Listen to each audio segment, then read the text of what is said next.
much for your order. This is a how to use your puppet video and what's in the box. In the box you'll get the puppet, you'll get a plate and a magnet. Please, the magnet will be in there somewhere, please don't lose it.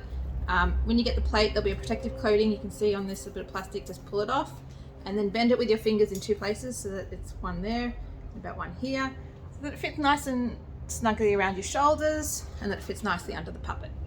Make sure when you're using a plate and the magnet, which you won't need if you're using small, I'm not using one now, it's not fallen off, but if you're using thicker material than I am now, then maybe you want to use a magnet.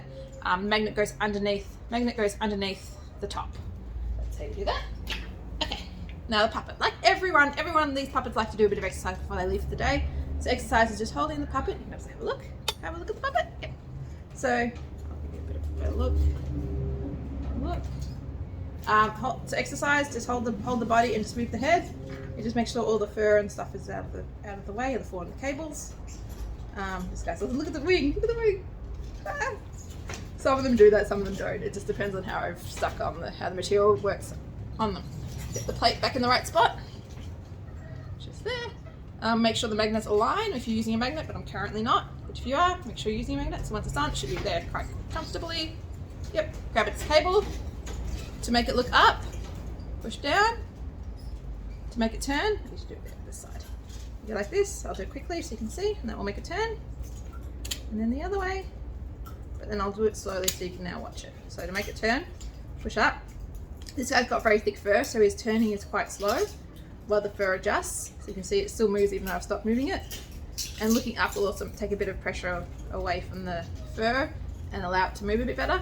So you turn back and he'll slowly move back because his fur has got very thick, luxurious fur. Whoops.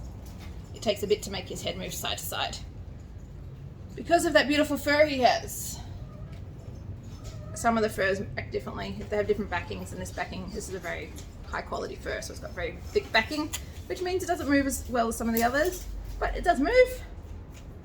So there you go, you got side to side. So I'll show you without my hands open. So I'm holding this bit, I'm holding the tension, I'm grabbing this and I'm re-hooking my hand and then turning again and then holding it. I also turn with my fingers, but you don't have to do that. If you're just learning, you can hold, turn, hold, turn. So I'm keeping that tension in there and that's how it turns. If you look up, it's a bit more ability to turn a bit further, and then you slowly let go and it'll untangle and re-center itself. There you go. So I hope this video helps. I love the owls. They do really well, and I love how they turned out with the sculpting. And you've got that little hair doodad in the beginning. So if you're just doing it one-handed, I usually do like this, and that will be one-handed in your lap. And if you do that in your lap, no one even sees. Like it's just they see it moving, but they don't see anything else. Also, another thing is if you stored it away for a while and the cable becomes kind of curled, this cable, you just want to kind of straighten it out. The straighter the cable is, the better the head will move side to side. I hope that helped. Thank you very much for watching. And it's Bucks Dragon Puppets.